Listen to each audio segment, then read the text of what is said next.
మంచిర్యాల జిల్లా చెన్నూరు పట్టణంలో రాజకీయ పార్టీలకు అతీతంగా బైక్ ర్యాలీ నిర్వహించారు. పహల్గాం ఉగ్రదాడికి ప్రతిచర్యగా ఇండియన్ ఆర్మీ చేపట్టిన ఆపరేషన్ సింధూర్కు మద్దతు తెలుపుతూ విజయోత్సవ ర్యాలీ చేపట్టామని నాయకులు చెప్పారు. ప్రపంచ దేశాలు భారతదేశంకు అండగా ఉన్నాయన్నారు.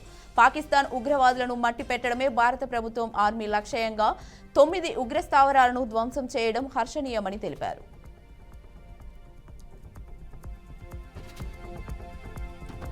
తెలుగుదేశం పార్టీ సీనియర్ నాయకుడు సుగవాసి పాలకొండ్రాయుడు మృతదేహానికి మృతులు నివాళులర్పించారు. కుటుంబ సభ్యులను పరామర్శించి ఓదార్చారు. పార్టీకి 35 ఏళ్లుగా సేవలందించి ప్రజాసేవలో తరించిన నేతగా పాలకొండ్రాయుడికి పేరు ఉందని, అలాంటి నేతను కోల్పోవడం పార్టీకి తీరని లోటని వారు పేర్కొన్నారు. ఆయన మరణం పట్ల ముఖ్యమంత్రి చంద్రబాబు నాయుడు, యువ నాయకుడు లోకేష్ సంతాపం తెలియజేశారని చెప్పారు. పార్టీ వారి కుటుంబ సభ్యులకు అండగా ఉంటుందని మంత్రులు తెలియజేశారు.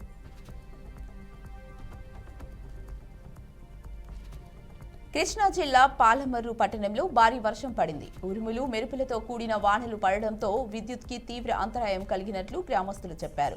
ఈ వర్షం కారణంగా పాలమర్రులోని రోడ్లన్నీ వర్షపు నీటితో నిండిపోయాయి. రోడ్లు జలమయం అవడంతో ట్రాఫిక్ కు తీవ్ర అంతరాయం కలిగిందని తెలిపారు. గంటల కొద్దీ రోడ్లపై ఉండాల్సి వచ్చిందని వాహనదారులు వాపోయారు.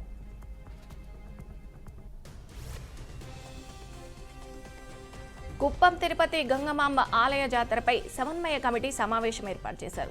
జాతరను అత్యంత వైభవంగా నిర్వహించాలని ఎమ్మెల్సీ కంచర్ల శ్రీకాంత్ చెప్పారు. సీఎం చంద్రబాబు ఆలయ అభివృద్ధికి 8.70 కోట్లు మంజూరు చేశారని ఎమ్మెల్సీ తెలిపారు. వచ్చే జాతరలోపు ఆలయాన్ని అద్భుతంగా నిర్మిస్తామన్నారు. గత 5 ఏళ్లలో ఆలయానికి వచ్చిన విరాళాల వివరాలు ప్రస్తుత పాలక మండలికి తెలియజేయాలని డిమాండ్ చేశారు. ఆపరేషన్ సింధూర్ పై మాజీ మంత్రి కేటీఆర్ స్పందించారు. పాకిస్తాన్ తీవ్రవాద శిబిరాలపై విజయవంతంగా దాడులు నిర్వహించిన భారత ఆర్మీకి సెల్యూట్ అని ప్రశంసించారు. తీవ్రవాద శిబిరాలను పూర్తిగా తుడిచిపెట్టే శక్తి ఆర్మీకి ఉందన్నారు.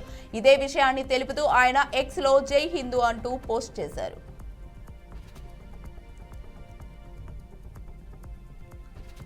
పాక్లో ఉగ్ర స్థావరాలపై భారత్ దాడులు చేసిన నేపథ్యంలో తిరుపతిలో ప్రజలు సంబరాలు చేసుకున్నారు. కేక్ కట్ చేసి బాణసంచా పేల్చి జాతీయ జెండాతో నగరమంతా తిరిగారు. జై భారత్ అంటూ నినాదాలు చేశారు. పహల్గామి దాడి యావత్ భారత్ ప్రజలకు తీవ్రంగా కలిచివేసిందన్నారు. ఈ నేపథ్యంలోనే భారత ఆర్మీ తీవ్రంగా దాడి చేసి ఉగ్ర స్థావరాలను నేలమట్టం చేయడం హర్షించదగ్గ విషయమని సంబరాలు చేసుకున్నారు. శ్రీ సత్యసాయి జిల్లా నీలకంఠాపురంలో గ్రామస్తులతో కలిసి జాతీయ జెండాలు చేతపట్టుకొని సైనికులకు జై కొడుతూ ర్యాలీ నిర్వహించారు. పాకిస్తాన్ తీవ్రవాద శిబిరాలపై విజయవంతంగా దాడులు నిర్వహించిన భారత ఆర్మీకి సెల్యూట్ అంటూ సిడబ్ల్యూసి మెంబర్ రఘువీర అన్నారు. భారత ఆర్మీకి మద్దతు గ్రామస్తులతో కలిసి ర్యాలీ చేస్తూ జై జవాన్ అంటూ సైనికులకు మద్దతు తెలిపారు. అనంతరం శ్రీ నీలకంఠాపురం దేవస్థానంలో శత్రునాశన ప్రత్యేక హోమం నిర్వహించినట్లు రఘువీరారెడ్డి చెప్పారు.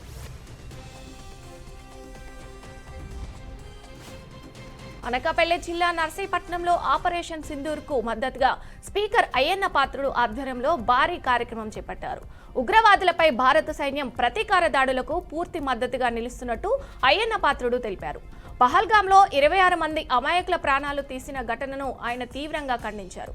భారతదేశం ఎప్పుడూ శాంతియుత దేశంగా వ్యవహరిస్తుందన్నారు. కానీ అణగారిన నదిగా చూడడం, దాడులకు పాల్పడడం సరికాదు అని స్పీకర్ చెప్పుకొచ్చారు. అల్వాల్లో ఈ నెల 4వ తేదీన జరిగిన వృద్ధ దంపతుల హత్య కేసును పోలీసులు ఛేదించారు. నిందితుడు పాత నేరస్తుడు చింతగింజ అనిల్ గా గుర్తించినట్లు తెలిపారు. డబ్బుల కోసమే వృద్ధ దంపతులను చంపాడని డీసీపీ చెప్పారు. నిందితుడి నుండి 20,000 నగదు, బంగారు పుస్తెలు, వెండి వస్తువులు స్వాధీనం చేసుకున్నట్లు వెల్లడించారు. నిందితుడికి కఠినంగా శిక్ష పడే విధంగా కేసులు పెట్టి రిమాండ్కు తరలిస్తున్నట్లు డీసీపీ తెలిపారు.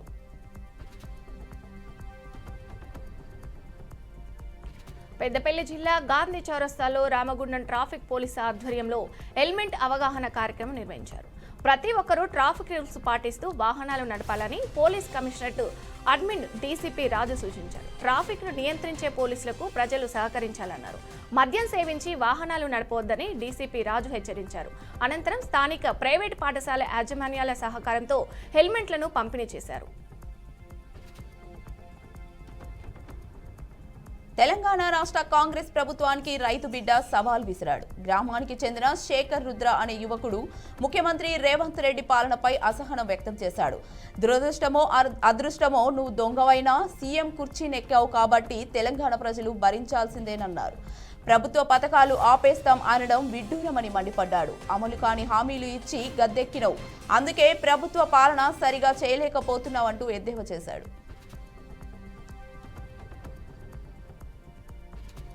దేశ ప్రజల సంరక్షణ బాధ్యత ప్రతి ఒక్కరిది అని మంత్రి శ్రీధర్ బాబు అన్నారు. దేశ సైన్యం చేస్తున్న చర్యలకు రాష్ట్ర ప్రజలతో పాటు కాంగ్రెస్ పార్టీ అండగా ఉంటుందన్నారు. దేశాన్ని కాపాడే ప్రయత్నంలో సైన్యం చేస్తున్న సాహసానికి సెల్యూట్ అంటూ ప్రశంసించారు. సైన్యం తీసుకునే ఏ చర్యకైనా తమ నాయకుడు రాహుల్ గాంధీతో పాటు తాము వెన్నంటే ఉంటామన్నారు.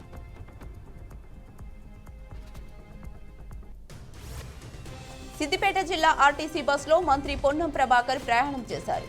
దుద్దెడ టోల్ గేట్ నుండి సిద్దిపేట కలెక్టరేట్ వరకు వెళ్లి ప్రయాణికులతో కలిసి ముచ్చటించారు. బస్సులో ప్రయాణం చేసే మహిళల సమస్యలను అడిగి తెలుసుకున్నారు.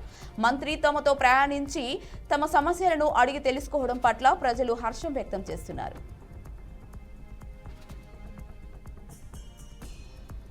అనంతపురంలోని తాటిచెర్ల సమీపంలో రైల్వే ట్రాక్పై గుర్తు తెలియని మృతదేహం కలకలం రేపింది. రైలు ఢీకొట్టడంతో వ్యక్తి తల భాగం ఛిద్రమైందని స్థానికులు చెబుతున్నారు. వెంటనే పోలీసులకు సమాచారం ఇవ్వడంతో బాడీని వారు పోస్టుమార్టంకు తరలించారు. ఆత్మహత్య చేసుకున్నాడా లేక ఎవరైనా చంపి ఇక్కడ పడేశారా అనే కోణంలో పోలీసులు దర్యాప్తు చేస్తున్నారు. మృతి చెందిన వ్యక్తి వయసు 40 నుంచి 45 ఏళ్లుగా ఉంటుందని రైల్వే పోలీసులు తెలిపారు. మాజీ మంత్రి సిద్దిపేట ఎమ్మెల్యే హరీష్ రావు భారతదేశం పాకిస్తాన్ మధ్య యుద్ధంపై స్పందించారు. భారత్ పాకిస్తాన్ దేశాల మధ్య యుద్ధం ప్రారంభం అయిందన్నారు. శ్రీ రేణుకా ఎల్లమ్మ అమ్మవారి దయతో సైనికులకు విరోచితంగా పోరాడే శక్తినిచ్చి పొందాలని ఆకాంక్షించారు. అనంతరం శ్రీ రేణుకా ఎల్లమ్మ వార్షికోత్సవంలో పాల్గొని ప్రత్యేక పూజలు నిర్వహించారు.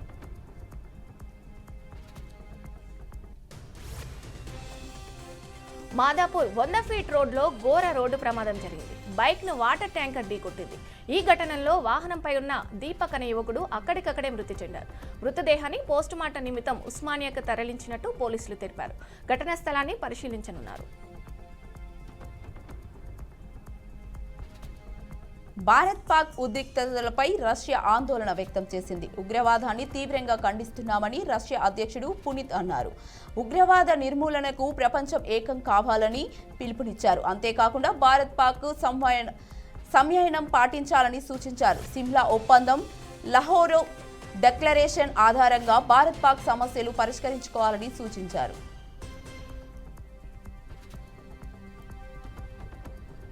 ఆపరేషన్ సింధూర్పై సీఎం చంద్రబాబు ప్రశంసల జల్లు కురిపించారు.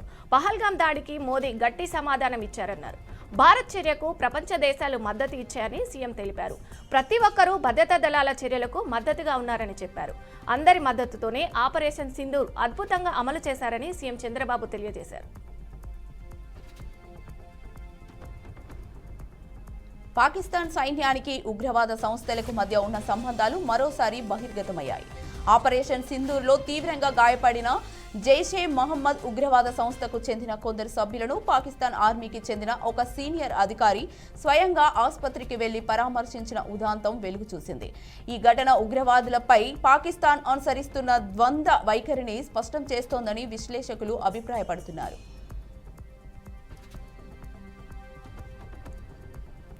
నియంత్రణ రేఖ వెంబడి పాకిస్తాన్ రేంజర్లు భారత పౌరులను లక్ష్యంగా చేసుకుని కాల్పులు జరపడాన్ని జమ్మూ కాశ్మీర్ సీఎం ఒమర్ అబ్దుల్లా తీవ్రంగా ఖండించారు. పాకిస్తాన్ సైన్యం జరిపిన ఈ కాల్పులో 10 మంది అమాయక పౌరులు ప్రాణాలు కోల్పోయారని మండిపడ్డారు. ఘటనపై ఆయన దిగ్భ్రాంతి వ్యక్తం చేశారు. సరిహద్దుల్లో నెలకొన్న పరిస్థితులను నిశితంగా పర్యవేక్షిస్తున్నామని, పాకిస్తాన్ చర్యలను ధీటుగా ఎదుర్కొంటామని ఆయన స్పష్టం చేశారు. ఆపరేషన్ సింధూర్ చారిత్రాత్మక విజయం పట్ల ప్రముఖ తమిళ నటుడు శివకార్తికేయన్ ప్రశంసలు కురిపించారు. తమ విజయవంతమైన చిత్రం అమరన్లోని ఓ శక్తివంతమైన డైలాగ్ను గుర్తు చేసుకుంటూ ఆయన భారత సైన్య పరాక్రమానికి జేజేలు పలికారు. ఆపరేషన్ సింధూర్ ఇదే భారత సైన్యం అసలు స్వరూపం, జై హింద్ అని పేర్కొన్నారు.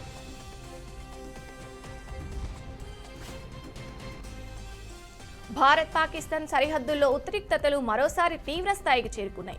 ఈ నేపథ్యంలో కేంద్ర హోంశాఖ మంత్రి అమిత్ షా కీలక ఆదేశాలు జారీ చేశారు. అమిత్ షా పారామిలిటరీ బలగాల ఉన్నతాధికారులతో సమీక్ష నిర్వహించి సెలవుల్లో ఉన్న సిబ్బందిని తక్షణమే విధుల్లో చేరాల్సిందిగా ఆదేశాలు జారీ చేశారు. సరిహద్దుల్లో భద్రతను మరింత కట్టుదిట్టం చేయాలని, ఎటువంటి పరిస్థితినైనా ఎదుర్కొనేందుకు సిద్ధంగా ఉండాలని సూచించారు. పహల్గాం ఉగ్రదాడి నేపథ్యంలో పాకిస్తాన్కు ఆపరేషన్ సింధూర్ పేరుతో భారత సైన్యం గట్టి సమాధానం ఇచ్చింది. ఈ తెల్లవారుజామున పాకిస్తాన్ ప్రధాన భూభాగంతో పాటు పీఓకేలో ఉన్న 9 ఉగ్రవాద స్థావరాలు, శిబిరాలను క్షిపణులతో ధ్వంసం చేసింది. మరోవైపు ఆపరేషన్ సింధూర్ నేపథ్యంలో ప్రధాని మోదీ తన 3 దేశాల పర్యటనను వాయిదా వేసుకున్నారు. నార్వే, క్రోషియో, నెదర్లాండ్తో ప్రధాని పర్యటించాల్సి ఉంది. ప్రస్తుత పరిణామాల నేపథ్యంలో ఆయన తన విదేశీ పర్యటనలను వాయిదా వేసుకున్నారు. ఈ పర్యటనలు మళ్లీ ఎప్పుడు జరుగుతాయనే విషయం ఇంకా వెల్లడి కాలేదు. ఉగ్రదాడికి ప్రతీకారంగా భారత సైన్యం ఆపరేషన్ సింధూర్ పేరుట పాకిస్తాన్ భూభాగంలోని ఉగ్రవాద స్థావరాలపై మెరుపు దాడులు నిర్వహించింది. ఈ ఆపరేషన్లో పలు ఉగ్రవాద శిబిరాలు ధ్వంసమైనట్లు విశ్వసనీయ వర్గాలు తెలిపాయి. 1971 యుద్ధం తర్వాత పాకిస్తాన్ వివాదారహిత సరిహద్దుల్లోకి భారత్ ఇంత లోతుగా వెళ్లి దాడులు చేయడం ఇదే తొలిసారి. ఈ పరిణామంపై పహల్గాం దాడిలో మరణించిన వారి కుటుంబ సభ్యులు హర్షం వ్యక్తం చేస్తూ ప్రధాని నరేంద్ర మోదీకి, భారత సైన్యానికి కృతజ్ఞతలు తెలిపారు. ముంబై విమానాశ్రయానికి బెదిరింపు కాల్ వచ్చింది. ఇండిగో విమానాన్ని పేల్చివేస్తామంటూ గుర్తు తెలియని వ్యక్తులు ఫోన్ చేసి బెదిరించారు. చండీగఢ్ నుంచి వస్తున్న ఇండిగో విమానంలో బాంబు ఉన్నట్లు వాళ్ళు తెలిపారు. ఈ క్రమంలోనే ఆ విమానం ముంబై విమానాశ్రయంలో సురక్షితంగా ల్యాండ్ అయింది. అప్పటికే సిద్ధంగా ఉన్న బాంబు స్క్వాడ్ విమానంలో తనిఖీలు నిర్వహించారు. విమానంలో ఇప్పటి వరకు ఎలాంటి పేలుడు పదార్థాలు లభ్యం కాలేదని అధికారులు తెలిపారు. తెలంగాణ, ఛత్తీస్గఢ్ రాష్ట్రాల సరిహద్దు ప్రాంతమైన కర్రెగుట్టలో ఈ ఉదయం భద్రతా బలగాలు, మావోయిస్టుల మధ్య భీకరమైన ఎదురుకాల్పులు చోటు చేసుకున్నాయి. ఈ ఘటనలో ఇప్పటి వరకు 22 మంది మావోయిస్టులు మరణించినట్టు అధికార వర్గాలు ప్రాథమికంగా వెల్లడించాయి.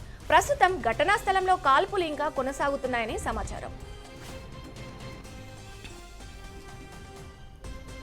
ఆపరేషన్ సింధూర్ సమయంలో రాజకీయాలకు తావులేదని ముఖ్యమంత్రి రేవంత్ రెడ్డి అన్నారు. ఆపరేషన్ సింధూర్ నేపథ్యంలో రేవంత్ రెడ్డి కమాండ్ కంట్రోల్ సెంటర్లో ఆర్మీ, పోలీస్, డిజాస్టర్ మేనేజ్మెంట్, ఇతర సంబంధిత వివిధ విభాగాల ఉన్నతాధికారులతో అత్యవసర సమీక్ష సమావేశం నిర్వహించారు. అత్యవసర సర్వీసులు అందించే విభాగాల ఉద్యోగుల సెలవులు రద్దు చేస్తూ ఈ సమావేశంలో సీఎం నిర్ణయం తీసుకున్నారు. పాకిస్తాన్, బంగ్లాదేశ్ వంటి దేశాల నుంచి అనధికారికంగా నివసిస్తున్న వారిని తక్షణమే అదుపులోకి తీసుకోవాలని ఆదేశించారు.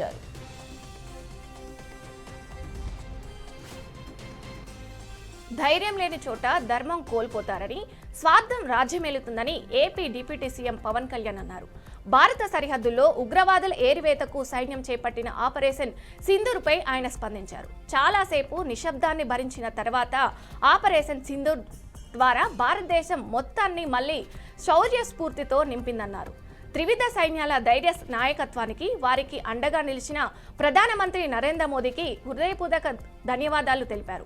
మేము ఎల్లప్పుడూ మీతోనే ఉంటాం, జై హింద్ అంటూ పవన్ కళ్యాణ్ హిందీలో ట్వీట్ చేశారు.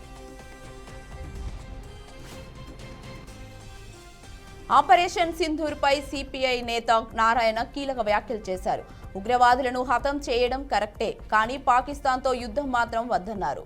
ఉగ్రవాదంపై పాకిస్తాన్ కూడా ఆలోచించాలని సూచించారు. ఉగ్రవాదాన్ని నిర్మూలించడానికి భారత్కు సహకరించాలి అని పేర్కొన్నారు.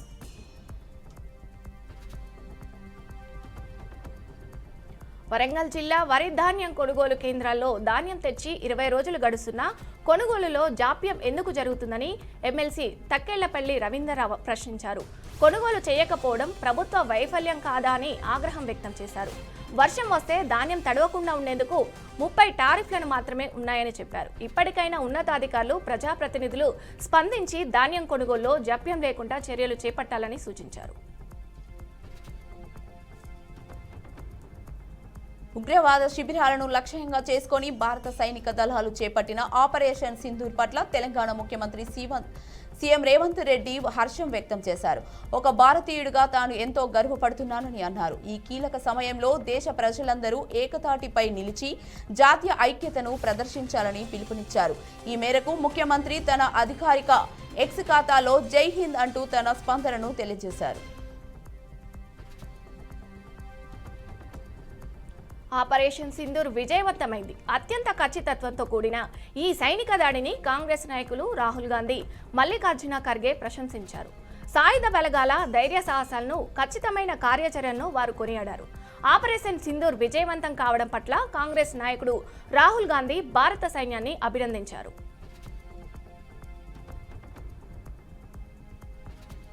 ఉగ్రవాదుల స్థావరాలపై ఆపరేషన్ సింధూర్ పేరుతో సైనిక చర్యలు చేపట్టేందుకు గాను సిద్దిపేటలో బీజేపీ నేతలు సంబరాలు చేపట్టారు. పాత బస్టాండ్ వద్ద జాతీయ జెండాతో ర్యాలీ నిర్వహించి బాణసంచా కాల్చారు. అమాయకులైన పర్యాటకులను హతమార్చి ఎంతో మంది మహిళల సింధూరాన్ని రాల్చిన ఉగ్రవాదులకు ఆపరేషన్ సింధూర్ ద్వారా భారత ఆర్మీ తగిన గుణపాఠం చెప్పిందన్నారు. పాక్ ఆక్రమించుకున్న కాశ్మీర్ ప్రాంతాన్ని భారత్ స్వాధీనం చేసుకోవడానికి ఇదే సరైన సమయం అన్నారు. ఇలాంటి విపత్కర సమయంలో భారత ఆర్మీకి ప్రజలందరూ తోడుండాలని పిలుపునిచ్చారు.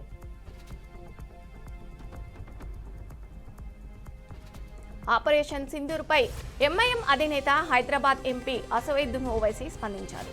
పాకిస్తాన్లోని ఉగ్రవాద స్థావరాలపై భారత రక్షణ బలగాలు చేసిన దాడులను తాను స్వాగతిస్తున్నామని అసదుద్దీన్ ఓవైసీ తెలిపారు. పాకిస్తాన్ ఉగ్రవాదులపై ఇంకా కఠినమైన చర్యలు తీసుకోవాలన్నారు. పాకిస్తాన్ ఉగ్రవాద మౌలిక సదుపాయాలను పూర్తిగా నాశనం చేయాలని చెప్పారు. జై హింద్, ఆపరేషన్ సింధూర్ అని అసదుద్దీన్ ఓవైసీ పూర్తి మద్దతు పలికారు.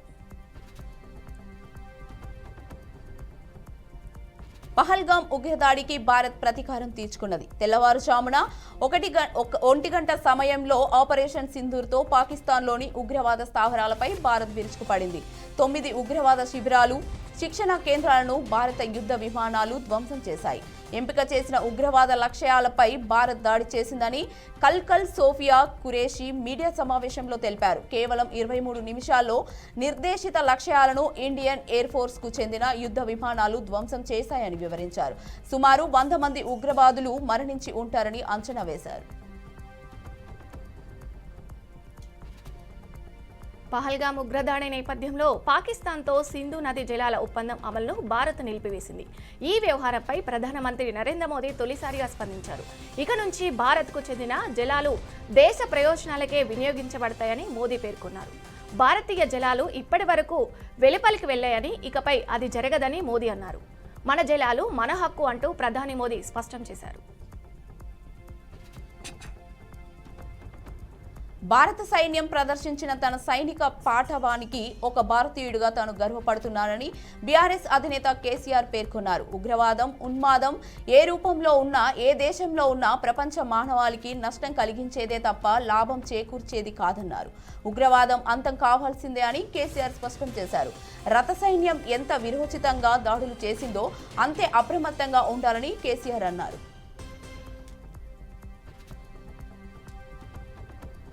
భారత్ భూభాగంలో ఉగ్రవాదానికి స్థానం లేదు. భారతదేశం ఎల్లప్పుడూ ఉన్నతంగా నిలుస్తుందని మాజీ మంత్రి హరీష్ రావు పేర్కొన్నారు. మన శాంతిపై ఉగ్రవాదం చేసినప్పుడు మన ఐక్యత బలంతో, మన సైనికుల ధైర్యంతో మనం ప్రతిస్పందిస్తామని అన్నారు. భారత సైన్యాన్ని చూస్తుంటే చాలా గర్వంగా ఉందని చెప్పారు. వారికి వెన్నుదన్నుగా నిలబడతామని ఆయన స్పష్టం చేశారు. తిరుమలలో భక్తుల రద్దీ కొనసాగుతోంది. వివిధ ప్రాంతాల నుంచి వచ్చిన భక్తులు 8 కంపార్ట్మెంట్లలో వేచి ఉన్నారు. టోకెన్లు లేని భక్తులకు 6 గంటల్లో సర్వదర్శనం అవుతుందని టీటీడీ అధికారులు వివరించారు. స్వామివారిని 69,214 మంది భక్తులు దర్శించుకోగా 26,599 మంది తలనీలాలు సమర్పించుకున్నారు. భక్తులు సమర్పించుకున్న కానుకల ద్వారా హుండీకి 3.27 కోట్ల ఆదాయం వచ్చిందని వెల్లడించారు. కామారెడ్డి జిల్లాలో ఇందిరమ్మ ఇళ్ల కమిటీ ఎంపిక సభ్యులతో అవగాహన సమీక్ష సమావేశాన్ని రాష్ట్ర ప్రభుత్వ వ్యవసాయ సలహాదారు పోచారం శ్రీనివాసరెడ్డి నిర్వహించారు. నిజంగా ఇంటి నిర్మాణానికి స్థలం ఉన్న నిరుపేద ప్రజలను గుర్తించి ఇళ్లను మంజూరు చేయాలన్నారు. అర్హులైన ప్రతి ఒక్కరికి ఈ పథకం ప్రయోజనం చేకూరేలా చూడాలని ఆదేశించారు. ఇల్లు నిర్మించుకుంటున్న పేదవారికి ఎట్టి పరిస్థితుల్లోని బిల్లు చెల్లింపులు, అలాగే ఇళ్ల నిర్మాణం సజావుగా సాగేలా పర్యవేక్షించాలని సూచించారు. శ్రీ సత్యసాయి జిల్లా పుట్టపర్తి విమానాశ్రయం రైల్వే స్టేషన్లో మాక్ డ్రిల్ నిర్వహించిన అధికారులు అత్యవసర సమయంలో అనుసరించాల్సిన పద్ధతులు, ప్రమాద తీవ్రతను తగ్గించేందుకు తీసుకోవాల్సిన జాగ్రత్తలపై పోలీసులు పలు సూచనలు చేశారు. పేలుడు పదార్థాలను ఏ విధంగా నిర్వీర్యం చేయాలో బాంబు స్క్వాడ్ బృందం సభ్యులు కళ్లకు కట్టినట్లు వివరించారు. ప్రమాదాలు జరిగినప్పుడు క్షతగాత్రులను ఏ విధంగా కాపాడుకోవాలో జిల్లా వైద్య ఆరోగ్య శాఖ సిబ్బంది లైవ్ లో చూపించారు.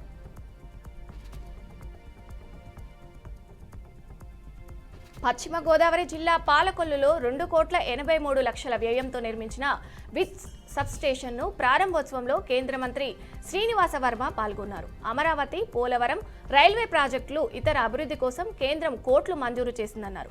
గతంలో వైసీపీ నేతలతో ప్రతిపక్షాలకు చెందినటువంటి పార్టీలు, కార్యకర్తలు పెద్ద ఎత్తున అక్రమ కేసులు పెట్టి అరెస్టు చేశారని ఆయన గుర్తు చేశారు.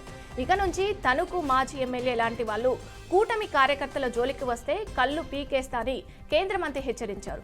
ఈ కార్యక్రమంలో మంత్రులు గొట్టిపాటి రవికుమార్, నిమ్మల రామానాయుడు కూడా హాజరయ్యారు. ఇందిరమ్మ ఇళ్లలో అవినీతి జరుగుతుందని అనడం సరికాదని దుబ్బాక నియోజకవర్గ ఇన్ఛార్జ్ చెరుకు శ్రీనివాసరెడ్డి అన్నారు. కాంగ్రెస్ పార్టీ అర్హులైన వారికే ఇందిరమ్మ ఇండ్లు కేటాయిస్తుందని తెలిపారు. టీఆర్ఎస్ ప్రభుత్వం హయాంలో ఉన్న వారికే ఇల్లు పథకాలు ఇచ్చి అన్యాయం చేసిందని మండిపడ్డారు. అర్హత లేని వారికి ఇందిరమ్మ ఇల్లు వస్తే కఠిన చర్యలు తీసుకుంటామని శ్రీనివాసరెడ్డి హెచ్చరించారు. ద్విచక్ర వాహనాలు దొంగిలిస్తున్న ముఠాను గుంటూరు పోలీసులు పట్టుకున్నారు. నిందితుల నుంచి 17 బైక్లను స్వాధీనం చేసుకున్నట్టు డీఎస్పీ తెలిపారు. గుంటూరు నగరంలో దొంగిలించిన వాహనాలను హైదరాబాద్ తరలించి OLX ద్వారా విక్రయిస్తున్నట్టు విచారణలో వెల్లడైందని చెప్పారు. సీసీ ఫుటేజ్ ఆధారంగా ముద్దాయిల్ని గుర్తించినట్టు డీఎస్పీ తెలిపారు.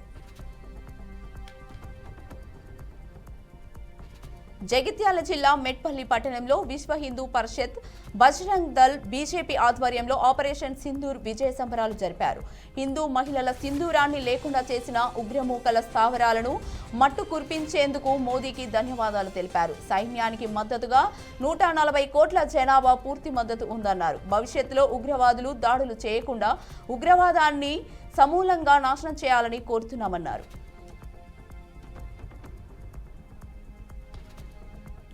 పాకిస్తాన్ ప్రేరేపిత ఉగ్రవాదంపై భారత సైన్యం చేపట్టిన ఆపరేషన్ను ప్రతిపక్ష నాయకులు సైతం కొనియాడుతున్నారు. కాంగ్రెస్ సీనియర్ నేత శశి థరూర్ తాజాగా కేంద్ర ప్రభుత్వం సాయుధ బలగాలను ప్రశంసించారు. ఈ రోజు తన దేశాన్ని చూసి గర్వపడుతున్నానన్నారు. జై హింద్ అని ఆయన పేర్కొన్నారు. గత వారం తాను చెప్పినట్లుగానే గట్టిగా తెలివిగా దెబ్బ కొట్టారంటూ హర్షం వ్యక్తం చేశారు. భారతదేశానికి పాకిస్తాన్తో ఉద్రిక్తతలు పెంచుకోవాలన్న ఉద్దేశం ఏమాత్రం లేదని జాతీయ భద్రతా సలహాదారు అజిత్ దోవల్ అన్నారు. అయితే పాకిస్తాన్ ఒకవేళ ఎలాంటి దుందుకుడు చర్యలకు పాల్పడినా వాటిని తిప్పికొట్టేందుకు ధీటుగా ప్రతీకారం తీర్చుకునేందుకు భారత్ సర్వాన్న సిద్ధంగా ఉందని స్పష్టం చేశారు. పాకిస్తాన్లోని ఉగ్రవాద సంస్థలపై భారత్ చేపట్టిన ఆపరేషన్ సింధూర్ అనంతర పరిణామాలపై ఆయన ఈ కీలక వ్యాఖ్యలు చేశారు. భారత్, పాకిస్తాన్ మధ్య ప్రస్తుతం నెలకొన్న తీవ్ర ఉద్రిక్తతలు, ఘర్షణ వాతావరణం నమసిపోవాలంటే భారత్ తన దూకుడు వైఖరి నుంచి వెనక్కు తగ్గాలని పాకిస్తాన్ రక్షణ మంత్రి ఖవాజా ఆసిఫ్ స్పష్టం చేశారు. భారత్ నుంచి ఎలాంటి దురాక్రమణ ఎదురైనా దానికి ప్రతిస్పందించే హక్కు పాకిస్తాన్కి ఉందని ఖవాజా ఆసిఫ్ అన్నారు. ప్రస్తుత ఘర్షణతో ఇస్లామాబాద్ కేవలం భారత దాడులకు ప్రతిస్పందిస్తుందని చెప్పారు. తమను దురాక్రమణదారులుగా చూడరాదని ఆయన నొక్కి చెప్పారు. పహల్గాం ఉగ్రదాడికి ప్రతీకారంగా ఆపరేషన్ సింధూర్ పేరుతో భారత్ ప్రతీకార చర్యలు చేపట్టింది. ఇలాంటి సమయంలో తమ పౌరులకు అమెరికా రాయబార కార్యాలయం అడ్వైజరీ జారీ చేసింది. అక్కడి మరిన్ని ఘర్షణలు జరిగే అవకాశం ఉందని, భారత్ పాక్ నియంత్రణ రేఖకు సమీపంలోని ప్రాంతాలకు ప్రయాణాలు చేయొద్దని సూచించింది. ఇరు దేశాల గగనతలాల మూసివేత, పాక్లోని పరిస్థితిని ఎప్పటికప్పుడు తాము నిశితంగా గమనిస్తున్నామని వెల్లడించింది. పాక్లో దాడులు జరిగిన ప్రాంతాలకు సమీపంగా ఉన్నవారు సురక్షిత ప్రాంతాలకు వెళ్లి ఆశ్రయం పొందాలని అమెరికా అడ్వైజరీ సూచించింది.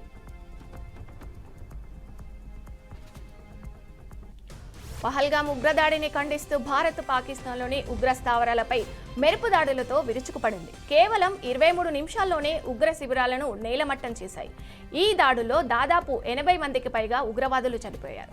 అయితే ఈ దాడి తర్వాత పాకిస్తాన్ న్యూస్ యాంకర్లు ఒకరు వార్తలు చదువుతూ లైవ్లోనే కన్నీళ్లు పెట్టుకున్నారు.